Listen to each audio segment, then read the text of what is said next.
Estamos nuevamente en estas charlas sobre Garabandal con Santiago Lanús. Estamos hablando, bueno, en uno de los, yo no me acuerdo cuándo, pero en uno de estos, de la serie, que ahora es una serie de entrevistas, hablamos de distintos personas que han escrito sobre Garabandal, pocos en España, el más importante, el padre Pesquera, pero también una gran amiga que era doña Josefa, ¿no? También vos la conociste, ¿verdad? Sí, yo conocí a María Josefa Villa de Gallego. Sí, El marido de ella era uno de los primeros doctores que llegaron a las apariciones, incluso antes de que se aparezca la Virgen, cuando se estaba apareciendo el ángel. sí. Hay un testimonio muy bonito de ella que está en la página web, si me deja repetirlo, Claro, virgendegarabandal.com. Y es muy interesante porque tanto la señora María Josefa como su marido eran de misa dominical, fueron a misa ahí en Mogro, cerca de Santander, el pueblo de ellos, donde tenían sí, la finca, sí. y Yo estuve, resulta que el tío de Conchita, no sé si era tío segundo o algo así, era sacerdote y era el que celebraba la misa en ese momento. Y cuando termina la misa, ellos se acercan como todos los domingos a saludar al sacerdote, y el sacerdote tenía mucha confianza con la señora María Josefa y el doctor, y les dice que el sacerdote les dice que en el pueblo de su sobrina se estaba apareciendo un ángel. Así nomás, así se los dice. Y entonces, bueno, creían que se estaba apareciendo un ángel. Eso fue lo que les dijo. Entonces María Josefa llegó a su casa muy impresionada y le dijo a su marido de ir. Y su marido dijo, ¿qué va? Ir hasta allá, imagínense en esa época. Hoy estás en 1 hora y media, 1 hora 40 minutos, pero en ese momento por las carreteras y todo, por lo menos 6 horas, más la cuesta para llegar a Garabandal. La cuestión es que el marido le dijo terminantemente que no, que iba a ir allá, y ella agarró 3, 4 amigas y se fueron para allá. Y llegaron al pueblo.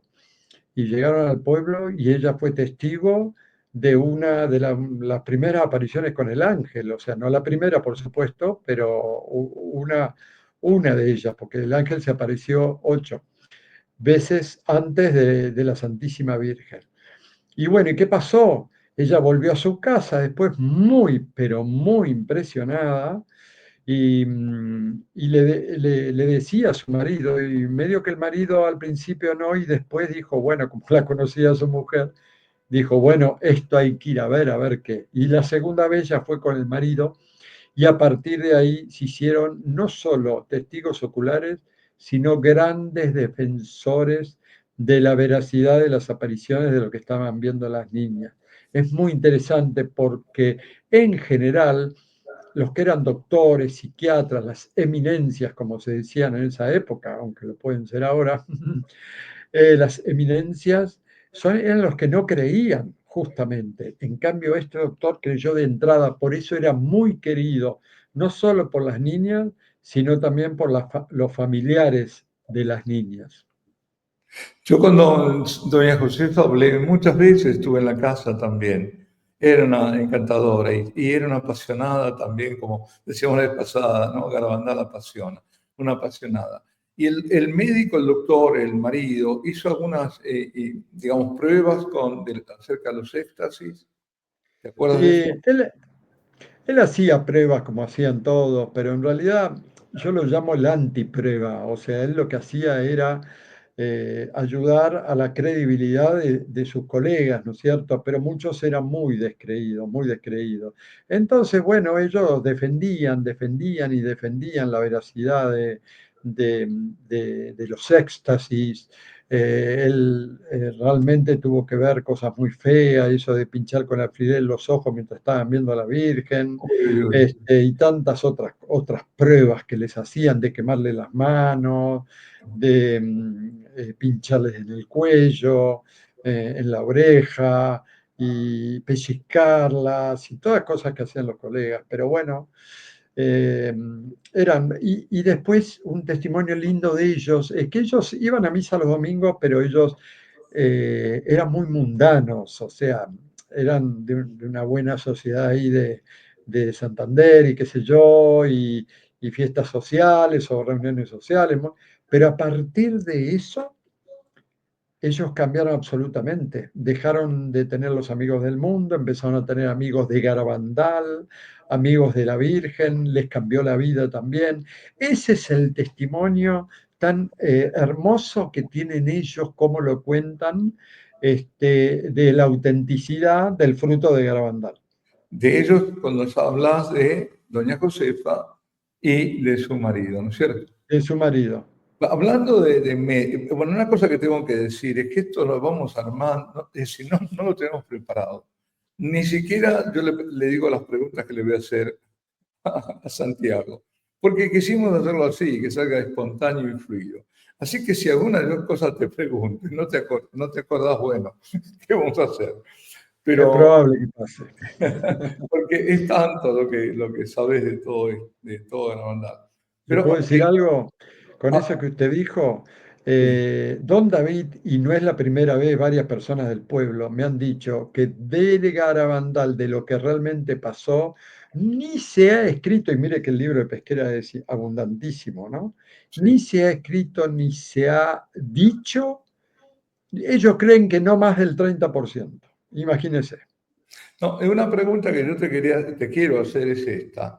Entre los médicos que estaban en contra, hubo uno que por los años 80 que formó parte de una comisión. Vamos a hablar después de las comisiones. Pero hubo uno que formó parte de una comisión en la que se examinó que era falso todo.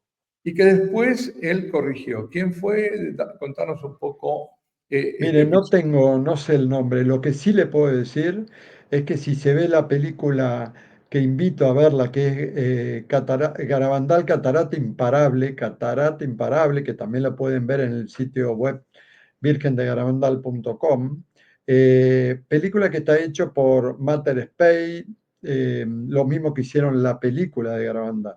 Esta película es muy interesante porque es un complemento a la película, un complemento documental y testimonial. Y ahí está el testimonio de uno que perteneció a esa comisión que formó Monseñor del Val, y él dice qué fue lo que pasó en esa comisión. Yo invito a ver esa película, Catarata Imparable, para que está muy, muy interesante el testimonio directo de la comisión, para que vean cómo todo estaba de alguna manera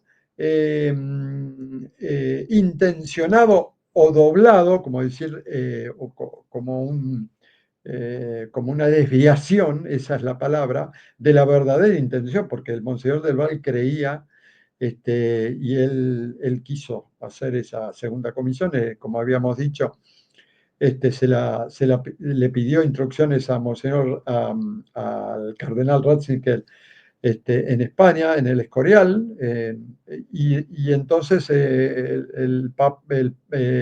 Monseñor, Ratzinger le dijo, como prefecto de la doctrina de la fe, haga y forme una comisión y mándeme los resultados a mí. Pues él tenía la intención de que sea algo bueno, pero cuando usted escucha el testimonio de este señor, se da cuenta cómo fue todo desviado. Es impresionante. Pues estuve mientras tanto que hablaba buscando, era el doctor Morales. Era Bueno, el él. doctor Morales es... me- Sí. el doctor Morales viene a ser como el referente de este tipo de personas, ¿no? De las eminencias que hablábamos. Es como el referente de aquel que no creía. A mí me han contado cosas en el pueblo de él impresionantes. Él estaba todo el tiempo diciendo cualquier cosa, así como lo de Conchita, que había que cortarle las trenzas que tenía ella.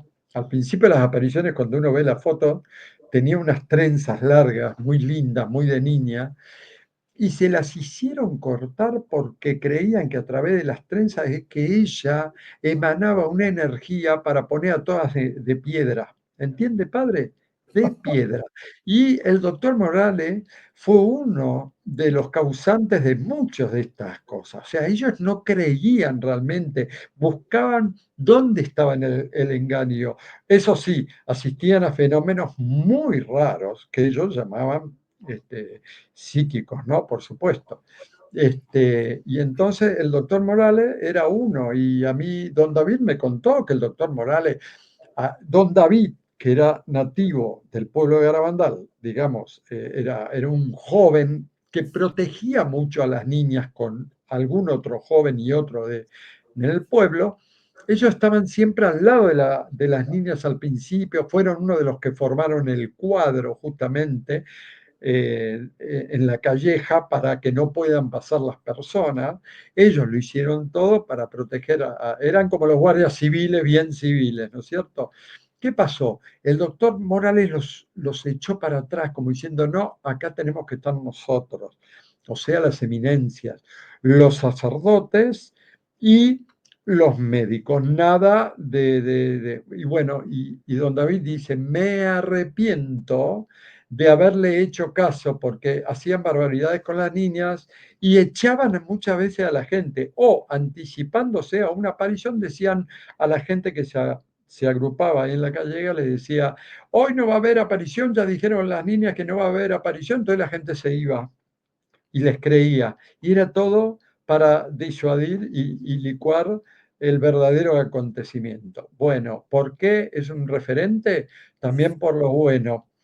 ¿No es cierto? Eso es una comparación tan grande porque la misma iglesia, aunque sea iglesia particular del obispado que condena, es el mismo obispado que en su momento va a aprobar las apariciones de Garabandal. Por supuesto, mediante va a haber un gran milagro para eso, pero a lo que voy Perdón, es perdón, que, para no confundir, perdón. Estás hablando de un futuro, va a probar, no ha aprobado por para nada. supuesto, después del milagro, por eso dije el Claro, milagro, sí, no, sí, sí, no, sí. pero eso, bueno, ya lo veremos.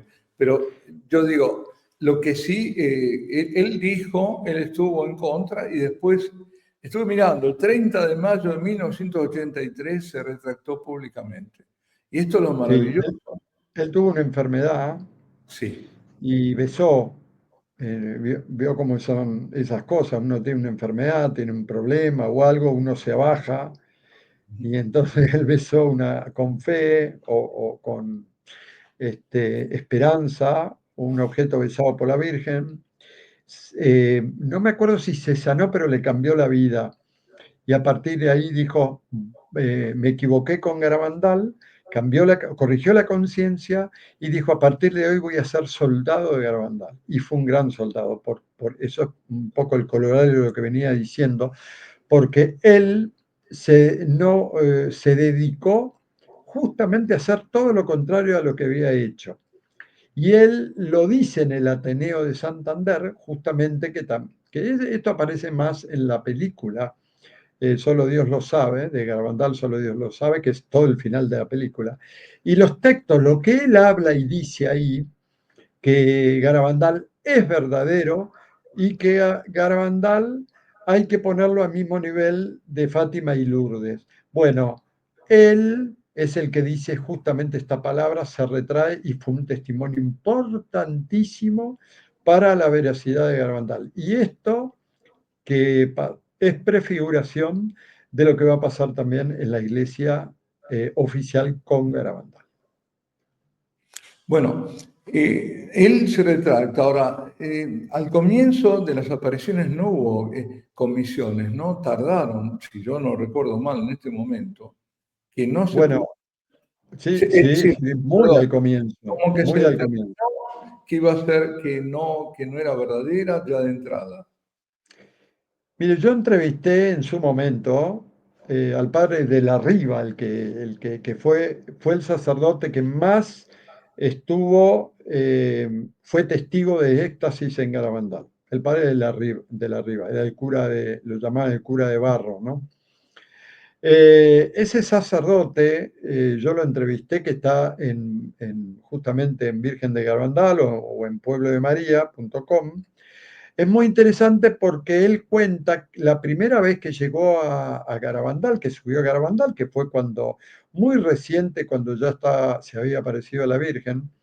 Él se va directo primero va al obispado, y en el obispado no le ponen objeción para que él suba a Garabandal. Él sube a Garabandal, lo cuenta él mismo, y se va a la iglesia primero al Santísimo a pedirle al Señor luz para lo que iba a ver, para discernimiento, digamos, y por otro lado, que bueno, que tenía permiso del obispado, pero que bueno, que para encomendarle no equivocarse.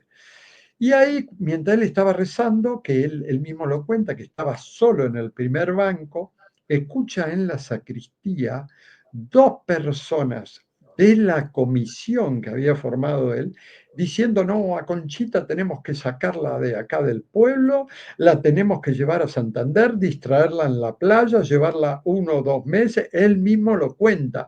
Y también escucha que hay que darle vacaciones al párroco, cosa que pasó. Le dieron vacaciones al párroco.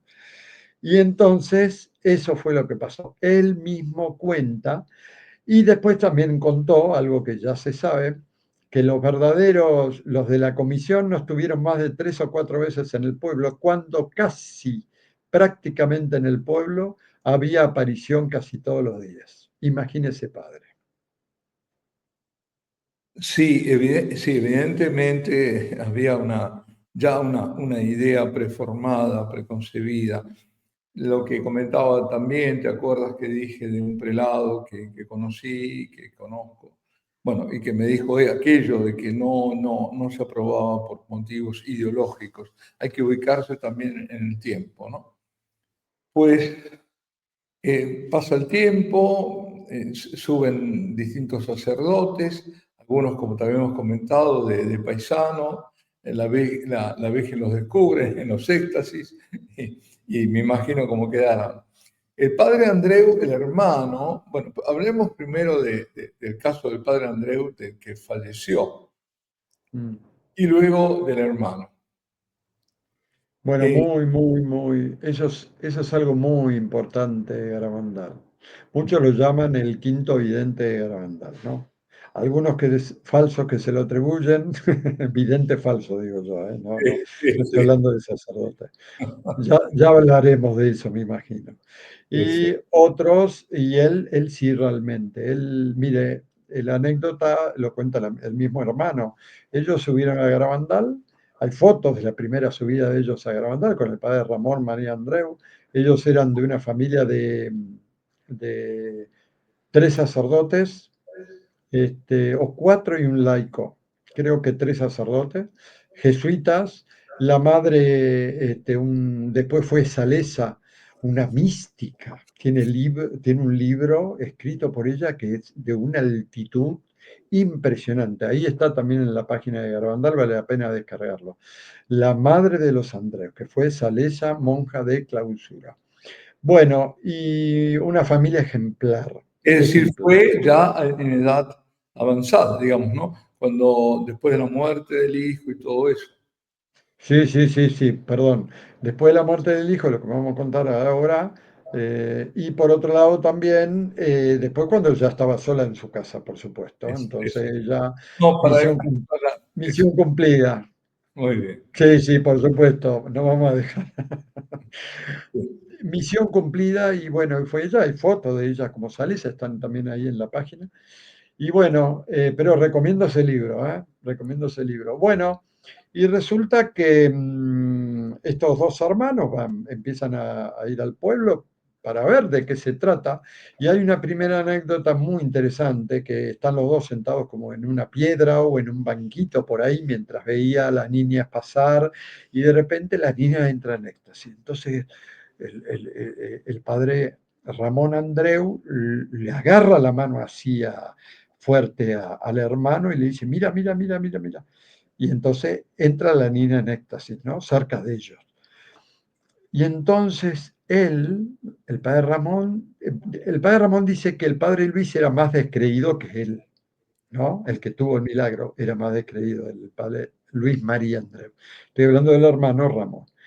Ramón dice en su interior, lo cuenta él, dice, madre, si eres tú la que está ahí hablando con la niña, que la niña inmediatamente salga del éxtasis y me mire. Y eso fue lo que pasó al instante de su pensamiento. Y la niña ya llevaba un buen tiempo. Vuelve otra vez a la aparición, solo con su pensamiento. Vuelve hacia el hermano, pero no le dice por qué, y el hermano, ¿pero qué te pasa? No, no, no, no, no. Y dice, empieza a dudar, piensa que es una casualidad, y vuelve a pedirle lo mismo a la Virgen, y al instante la niña se da vuelta y lo mira fuera del éxtasis. Y ahí le dice al hermano, ten cuidado con lo que piensas, porque acá la transmisión de pensamiento es fulminante. Es Sí, sí, buenísimo. es buenísimo. Esa frase es buenísima. Guarda con lo que piensas porque acá lo saben todo. Bueno, la cuestión es que los dos, muy, pero muy pronto, fueron grandes defensores, devotos y creyentes de Garabandal. Y el padre Luis, del que estamos hablando, porque el padre Ramón fue un gran difusor de Garabandal, acá y en América, hasta que lo callaron, padre. A él lo callaron. A él, el obispo superior le dijeron que no podía hablar más de Garabandal. Así que después sí pudo hablar este testimonio y todo, ya fue después, ¿no? Pero el padre Luis María Andreu siguió y subía mucho a Garabandal y estaba siempre muy cerca de las niñas y escuchando. Fue testigo de los diálogos de las niñas.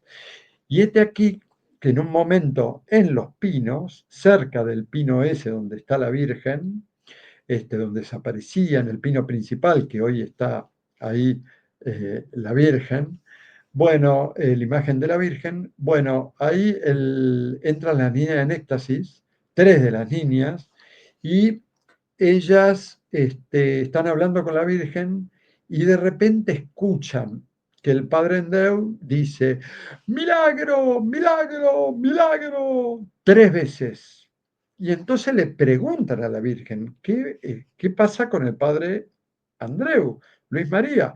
Y la Virgen le dice, está viendo el futuro gran milagro de Garabandal. Y acá hay mucho para hablar, porque esa visión lo mató a él, así como lo digo, esa visión lo mató. ¿Por qué? Y lo mató de felicidad, no de susto, ni tampoco de impresión, sino de felicidad, de que es tan grande el milagro, aunque por una carta de Conchita que no puede ser pública, es como en dos o tres etapas el milagro, va a ocurrir en dos o tres etapas. Tampoco se puede contar mucho porque es una carta muy íntima de la cual yo tuve acceso, pero a lo que voy es de que ella, de que el padre Andreu entró como en el campo de visión de las niñas, viendo a la Virgen, pero después entró en un campo superior que es el quid del milagro de Garabandal. He conocido a algún sacerdote e incluso a un místico, pero vamos a dejar eso de lado porque hay tanta falsedad que no me gusta hablar mucho de esto, ¿no es cierto? Pero que lo que realmente vio el padre Andreu, que a las horas, bajando de Garabandal, yendo hacia su pueblo, donde él estaba, eh, él estaba con una felicidad tremenda, no podía hablar prácticamente, solo alababa a la Virgen, dice, qué buena madre tenemos en el cielo, qué madre más amorosa. Y dice, lo que veían las niñas, ellas tenían razón, es auténtico. Las niñas veían a la Virgen María y ven a la Virgen María.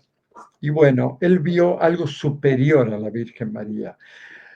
algo que lo mató, algo que le produjo un shock tan grande,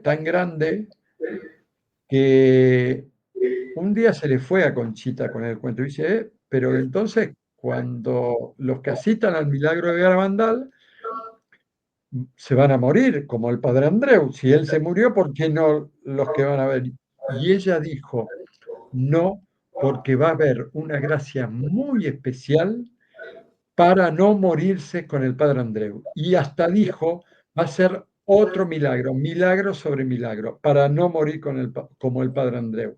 Porque la visión, esto no es de Conchita, pero la visión te mata. ¿Qué significa eso?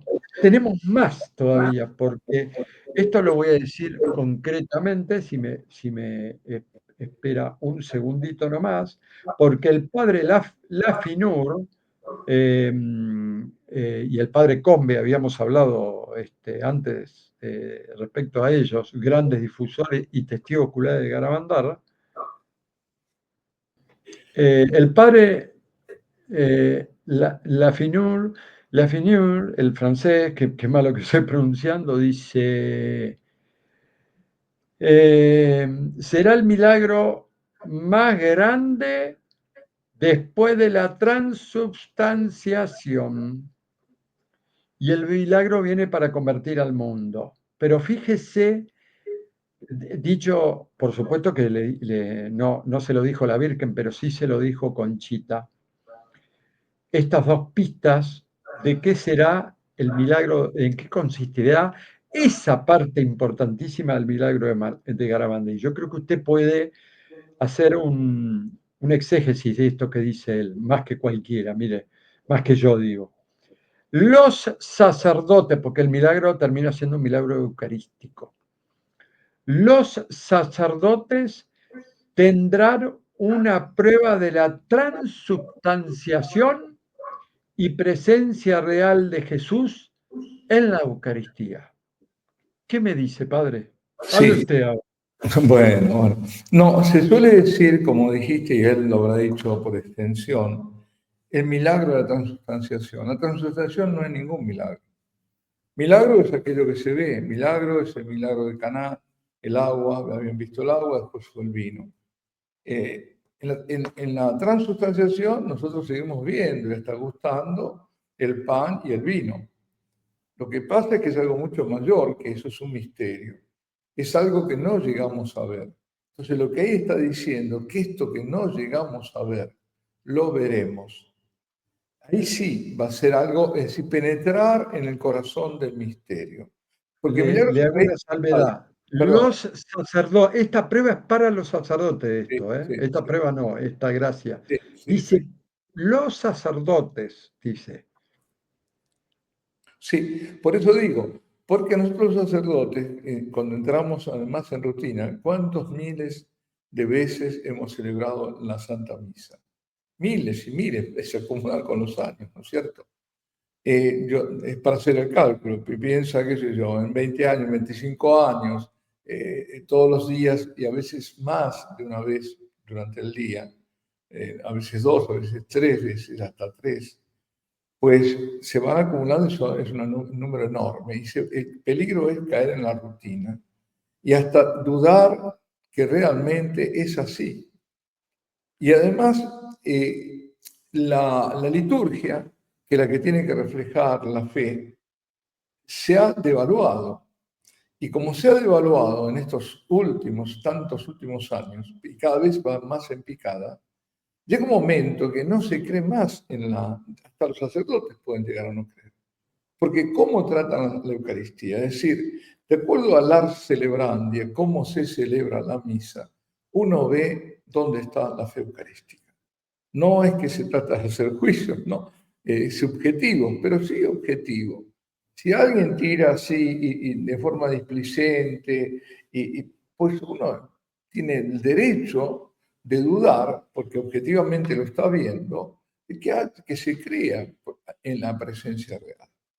Es decir, todas estas transformaciones de hacer del sacerdote durante la Santa Misa el protagonista de un diálogo entre el pueblo y él, donde parece que el Señor Dios está ausente, porque el mismo hecho de enfrentar al pueblo y sacerdote, se produce esa especie de dialéctica durante la Santa Misa, donde parecería al final te lleva a cómo se habla, cómo se expresa, está expresando, está diciendo en voz alta y todo, dirigiéndote al pueblo de Dios y no dirigiéndote a Dios, porque la oración, todo va dirigido al Padre, excepto el momento de después de la consagración, que la oración va dirigida al Hijo, ¿no? Pero esto no se nota y al final se hace carne, por eso el Santo Padre Benedicto XVI quería aquello de la reforma, y una de las cosas que pedía es poner en el medio, entre el pueblo y el sacerdote, la cruz. Y no una cruz pequeña, sino una cruz importante. Eso no lo hacía casi nadie. Al contrario, lo quitaban. Hubo un caso en el sur de Italia, cuando habían puesto eso en una misa al aire libre, y dijo, quiten eso que es cosa de este Papa. Fíjate, de este Papa, en un momento estaba Benedicto XVI, es decir, cómo se lo ha vituperado, cómo no se le hizo caso, en nada. Y esto intentó también el cardenal Sara, cuando fue prefecto del culto divino, de hacer, por ejemplo, las oraciones principales, hacerlas versus deum.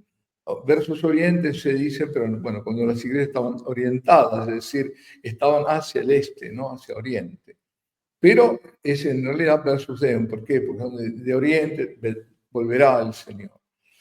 Entonces, si hay un sagrario, hacia el sagrario.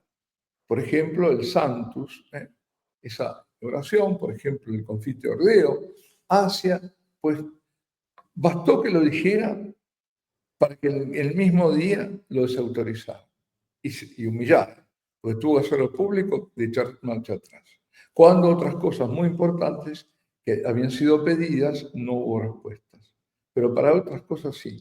Así que esto es la, perdón porque me estoy yendo, pero es que es inevitable porque todo esto tiene ramificaciones y tiene consecuencias.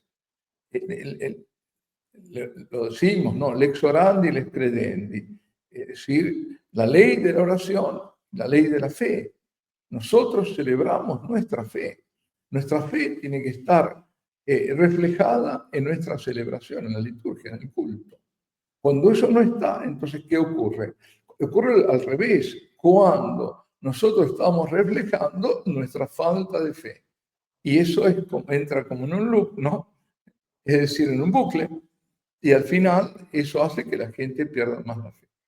Cuando tú tratas a la Eucaristía en forma vulgar, donde no hay nada que te indique que lo sacro, donde está ausente a través de los gestos, de las palabras y de los actos, cuando tú coges la Eucaristía de pie y caminando y en la mano, que es un gesto absolutamente vulgar, evidentemente vas a terminar creyendo que no hay presencia. Y eso también le ocurre a los sacerdotes. Nos puede ocurrir, es el peligro. Entonces, de haberlo hecho de tal forma, de haber perdido el santo temor de Dios y haber tomado algo que es sacro, santo, haciéndolo profano, es decir, es una profanación del sacro. Eso ocurre en los hechos. Por lo tanto, ahora me lo dice, yo nunca he pensado que pudiera tener esa implicación, ¿no?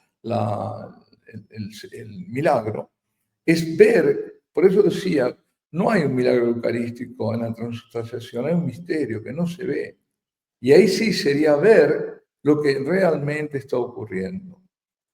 Sí, después tenemos milagros eucarísticos posteriores, una vez que se consagró, que por ahí se transforma en sangre, el vino consagrado o el cuerpo, hay sangre también en la sagrada hostia, o hay carne, pero es después.